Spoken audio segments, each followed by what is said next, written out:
Good evening, I'm Maciej Mikos and you're watching World News Tonight, live from Warsaw. Prime Minister Donald Tusk wants to increase the number of Polish men available for military exercises as the country aims to play a leading role in boosting the European security. Moreover, Warsaw is floating ideas of acquiring nuclear weapons in the future. More on that in a moment, but first, the latest headlines. TVP World visits Greenland ahead of Tuesday's parliamentary elections. Serbia grips for another week of anti-government protests. And Poland celebrates International Women's Day. An increase in the number of Polish men to serve in voluntary drills, withdrawal from anti-landmines and cluster munition conventions, and future plans to acquire nuclear weapons. Warsaw sets the pace for its allies in the wake of the ReArm Europe plan announced in Brussels this week. Marek Stiel has this report. What the Prime Minister of Poland said in Parliament on Friday has stirred up a discussion across Europe. If I were to suggest a return to basic, compulsory service, I would say this. We have several models. One of the valued ones is the Swiss model, that is not mandatory, but there are incentives that could make men decide to undergo annual training. Warsaw's goal is to have 500,000 men, including reserves, who will be ready for war. That's 200,000 more than the previous target and 300,000 more than currently. Prime Minister Tusk also said that Poland might opt out from two conventions. This is the Ottawa Convention and the Dublin Convention that ban the cluster munitions and anti-personnel mines. There is no point in fooling yourself. The problem is that in our environment, those we may be afraid of, or those who are at war, they all have it.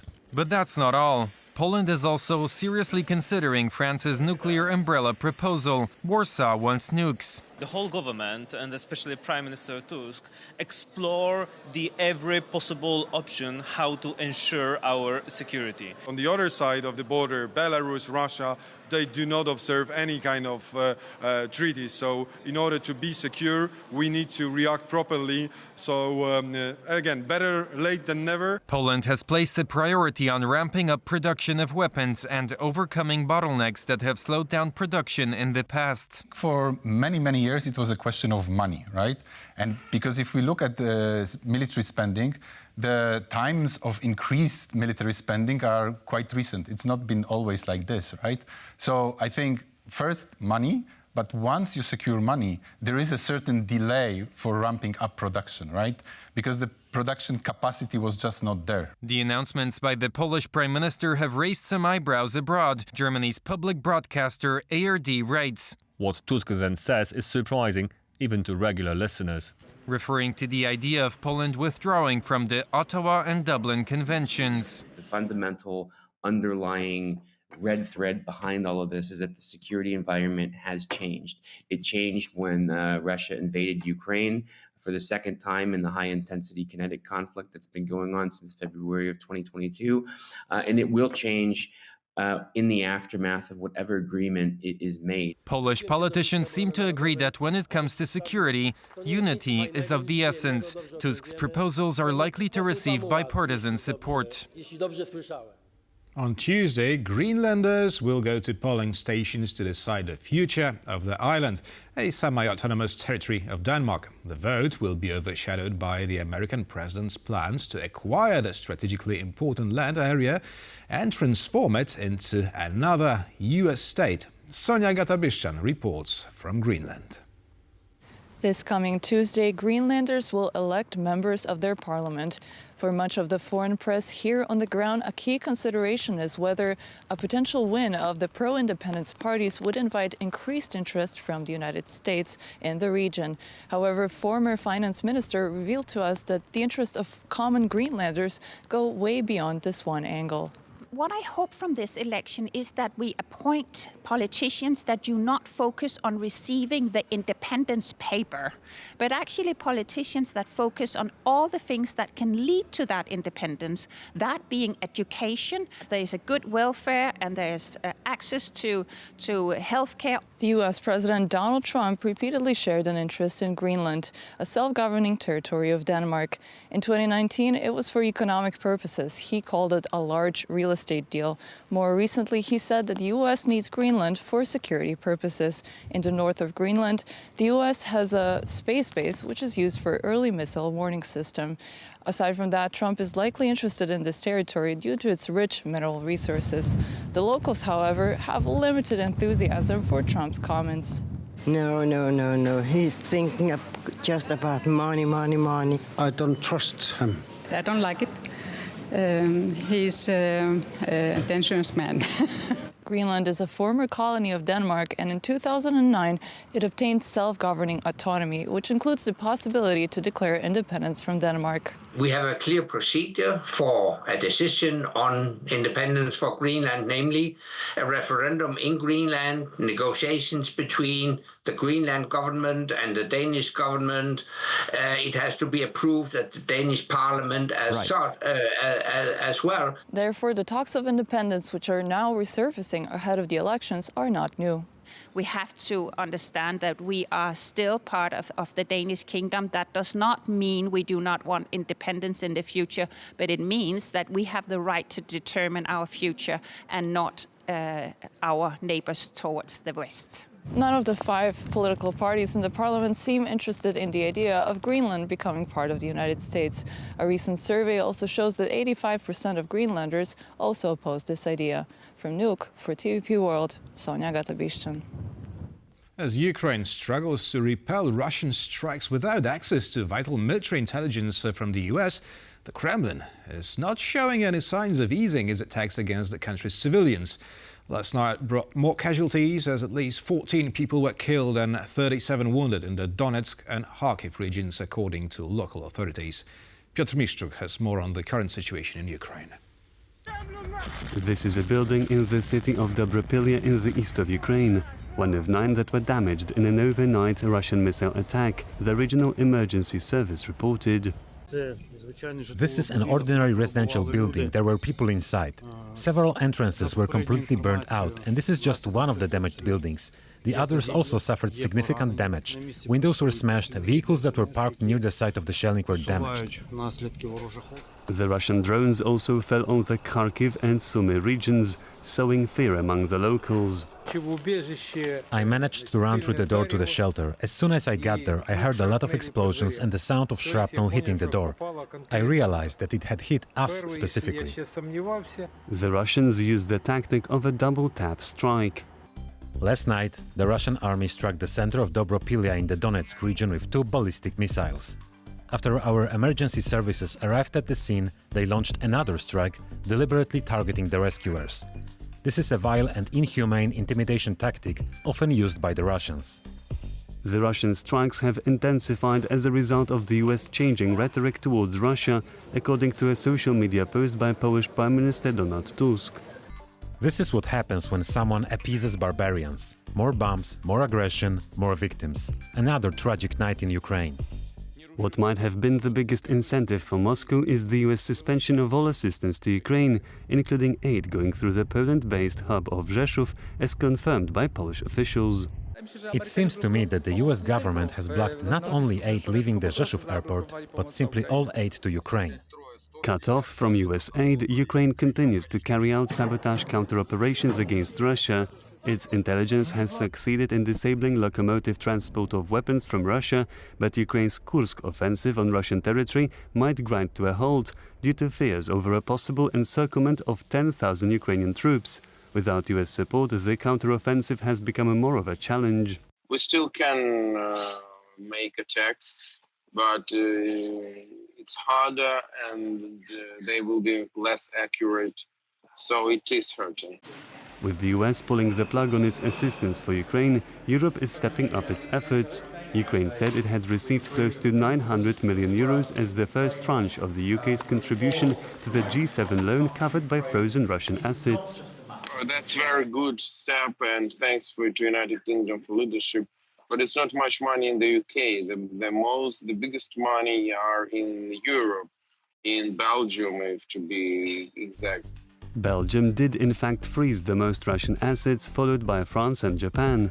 According to different estimates, all already frozen Russian assets are worth some 200 billion euros, but they have not been used as of yet. Earlier this week, a group of activists took to the streets of Belgium's capital, Brussels, where they unfurled a giant Ukrainian flag next to the venue for the European Union summit to call on EU leaders to use proceeds from frozen Russian assets to finance Ukraine's defense effort. Anti-government protests in Serbia gain momentum as the demonstrators prepare for a record-breaking rally next week. In the meantime, the country's president is traveling to Moscow to meet with Vladimir Putin. Paweł Trzaskowski asks whether Belgrade is ready for a major political U-turn. This is Serbia's capital, its second largest city and parliament. And all this happened within a week. On Friday, tens of thousands of protesters took to the streets of Belgrade, opposing the government of Aleksandar Vučić. The protests, first started by students, have now attracted people from other walks of life. Well, I'm here because of everything, because of the students and to give support to students. We are, by the way, educators, so we also provide support to education, since everything is falling apart in this country. In Novi Sad, demonstrators also took to the streets. The goal is to awaken people from public enterprises, those who may feel fear, and show them that we are not alone, that we are together in this, and that we all deserve better. And it was here in Novi Sad, where a canopy of a railway station collapsed in November last year, killing 15 people. The accident sparked outrage as the station, newly renovated, was a part of the government's hallmark Belgrade-Budapest railway investment. This collapse became a symbol of the government corruption and state capture. Initially, the protests were largely ignored, with some of the demonstrators reported to have been attacked. However, as opposition grew, the then Prime Minister Miloš Vučević took the fall. On the 28th of January, the Prime Minister resigned because of an incident where party members of his ruling party, directly connected to him, used baseball bats to hurt students. This did not quell the demonstrations, as protesters are demanding further measures. Punishment of those who are responsible for corruption, for construction, for improper construction, those who maybe somehow facilitated, this construction work, which led to the collapse. This is why Aleksandar Vučić has recently announced an anti-corruption war. Since then, more than 50 current and former public employees have been arrested, some of them connected to the real estate sector. But with Serbian opposition joining the protests by lighting up smoke grenades and flares in the parliament, it seems that more radical moves will be needed to put an end to the political turmoil in Serbia. They will resolve crisis through another parliamentary elections and forming new government. Currently, the Serbian Progressive Party is in power. They have been ruling the country for 13 years, winning 5 parliamentary elections. Over this time, Aleksandar Vučić, the party's leader and Serbia's president since 2017, has been playing a balancing act between the EU and Russia. He is the one to hold accession talks with the European Union, with Serbia planning to join the bloc by 2030. However, at the same time, after having received birthday wishes from Vladimir Putin this week, he is visiting the Kremlin on Sunday. But it's not the balancing act that enrages a part of Serbian society, but rather the government's increasing grip on the country. What we are afraid of, actually, is that we are sliding slowly into Lukashenko-style authoritarian government. And therefore, the protests continue and more are being scheduled. Next Saturday, the country's capital will be blocked again by what some demonstrators hope will be the biggest protest stage so far. Poland's Minister of State Assets says Warsaw is considering acquiring shares in the European Airbus aviation company. The news has already sparked discussions across the EU. Konrad Gorliński examines how profitable such a deal would be for Warsaw. Are they? In an exclusive interview for TVP World's On the Record, Poland's Minister of State Assets Jakub Jaworowski revealed that the Polish government is considering acquiring a stake in aerospace giant Airbus. Airbus is a very particular company in which, as you probably know, France and Germany have each around 10% and Spain has 4%, right? And there's been ongoing discussions about whether or not Poland should become the fourth country involved in the company once the UK was in the consortium. The story started circulating late last month when French daily Le Monde reported that Airbus is hoping for a major order from Poland and that a stake in the firm could be part of a possible deal. However, when asked about this following a press conference, Poland's Minister of Finance, Andrzej Domański, said the following. First of all, it is not the topic of the conference. Secondly, I do not confirm this information. Whether Poland is or isn't considering a stake in Airbus, how would it serve the country's interests? Having a possibility to have any impact on that commercial companies like Airbus can bring some benefits to the Polish military as well, because we can control not only procurement but also maintaining and servicing those weapon systems. Right now, you're playing cards. Poland has traditionally preferred to buy American, but recent developments coming out of Washington provide an excellent opportunity for Poland and Airbus to strengthen relations. The European Union is developing programs for supporting joint procurement and joint European projects in the defense industry. So there is going to be value in projects which are developed together with European companies. With more money slated to soon be flowing into defense budgets across Europe, a deal with Airbus might actually not be such a bad idea. I'm not an expert on Airbus, but the overall idea of Poland taking a more active approach makes sense. The government is under pressure, however, to allocate more funds towards its domestic industry. In 2024, Poland spent nearly 20 billion euro on procurement, but only 30% of that flowed to domestic firms, like state-owned Polish armaments group, PGZ. Ultimately, again, what systems are being bought needs to best serve the military. And they are the ones who decide where to buy and what to buy, because it ultimately needs to serve their purposes. A possible Airbus deal could run about 6 billion euro, which is around a quarter of Poland's current procurement budget. It's International Women's Day. This long-lived tradition is cherished by millions of Poles every year. From the emancipation movement and the fight for gender equality to customary flowers. Sasha Farbach reports on all related to the March 8th celebrations.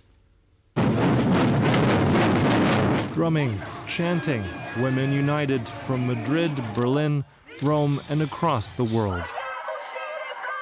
These crowds are marching for equality. Rain hasn't dampened the spirit of women in Madrid who are gathering to mark International Women's Day. But the call for more equality is also echoed around the world. There are still differences, how people which are women are treated by other people. So I feel like there's still a lot of work to do. International Women's Day traces its origins to the labor movement in New York City, promoting women's rights and suffrage.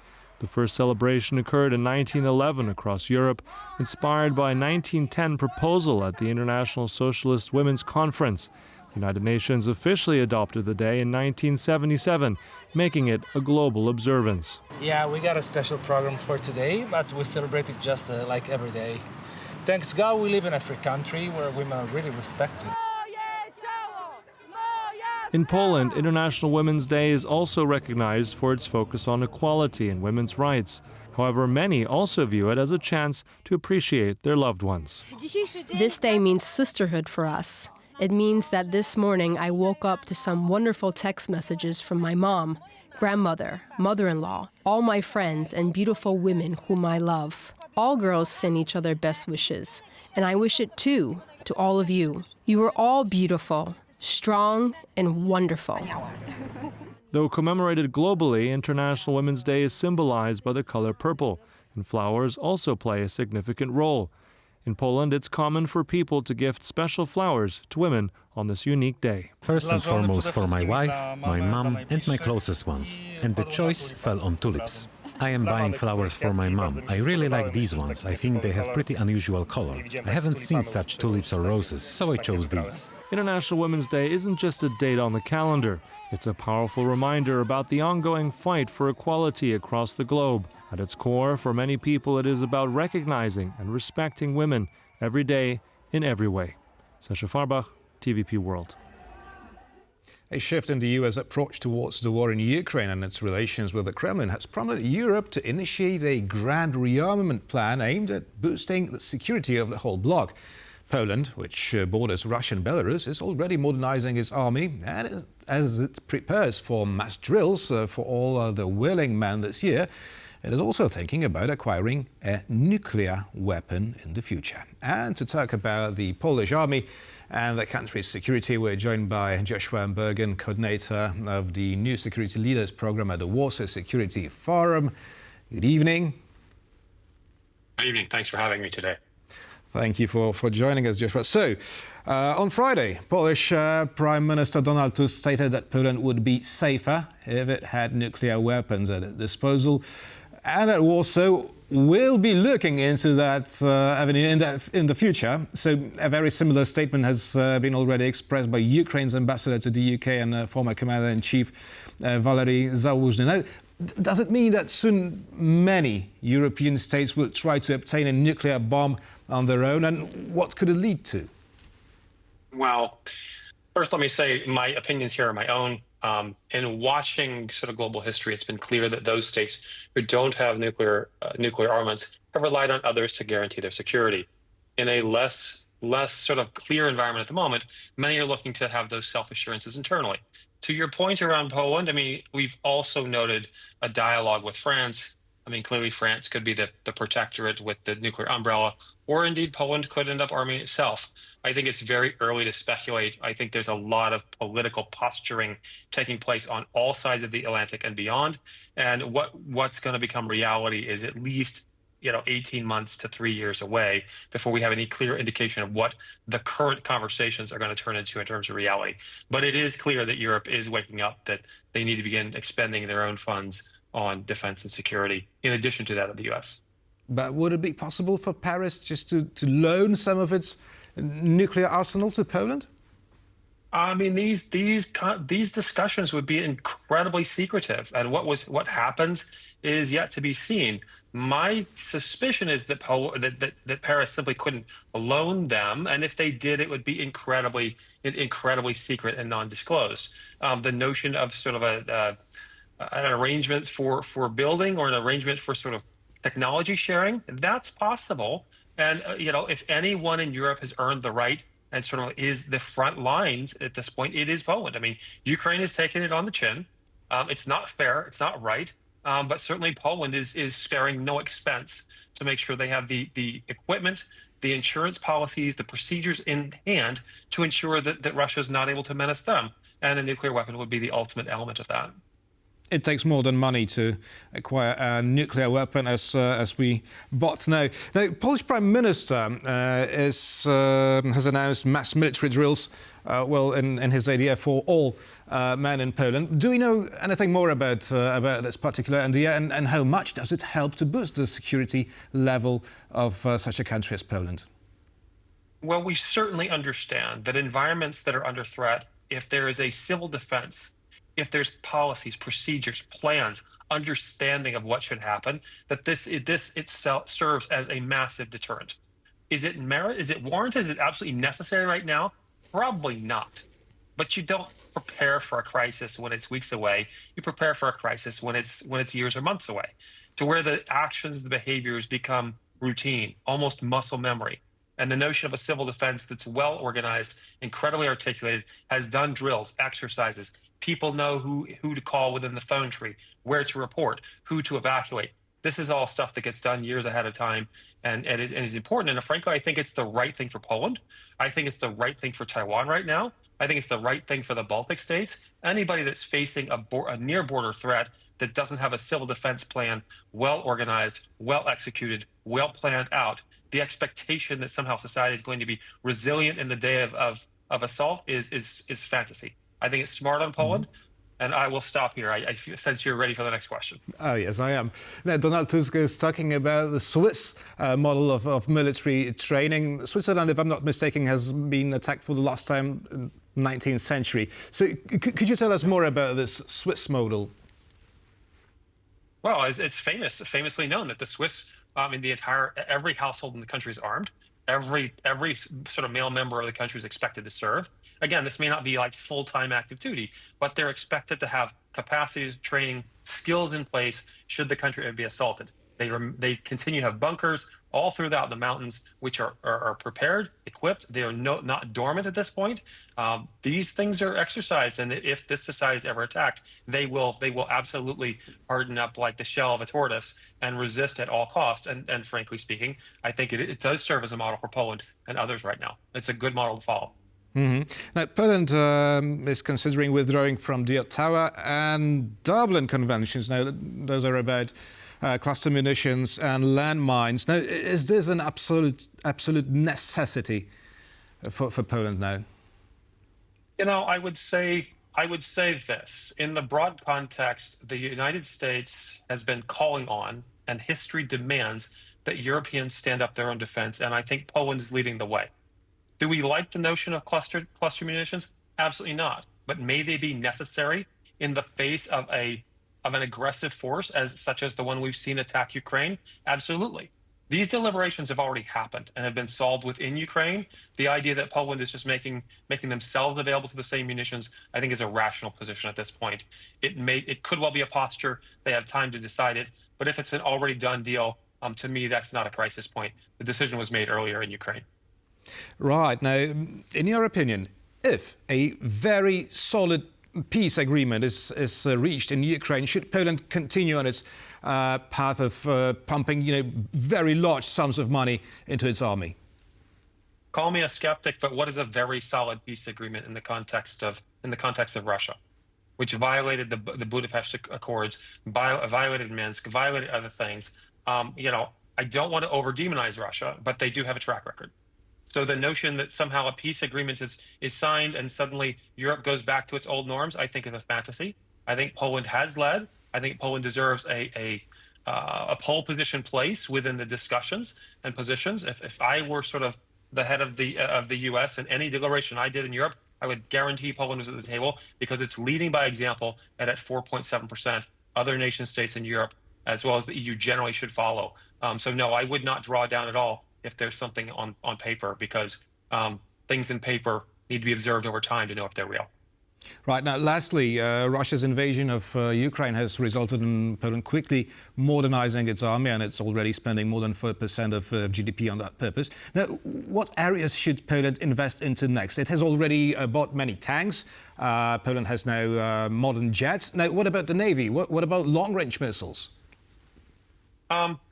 So if we look historically, to your point, Poland invested early, and I think this made a lot of sense. Where it's investing that capacity, as you've already described, certain arguments, aircraft are meaningful. For me personally, since I don't represent anybody, I don't think F-35 is the solution. If there's been some money spent there, great. I would prioritize lower cost mass. Artillery matters in this case. If Poland is not self-sufficient in manufacturing artillery, pour money into that, because we obviously see this is the one area where no matter how much money is being spent, Russia is outstripping the United States and Europe combined in terms of our artillery production 200 to 500%. This is an unsustainable position for us, and Poland again can lead the way in this space. Decidedly low tech is ways to spend money, and high tech are things like our drones, AI and drones. How we're going to autonomize munitions be delivered to targeted places where even the AI may ultimately make decision on final targeting. Jeff Wernbergen, National Coordinator for the New Security Leaders Program at the Warsaw Security Forum, was a guest tonight. Thank you very much. Always a pleasure to be on the show. Good night. And thank you for watching, and stay with us for more news and features here on TVP World.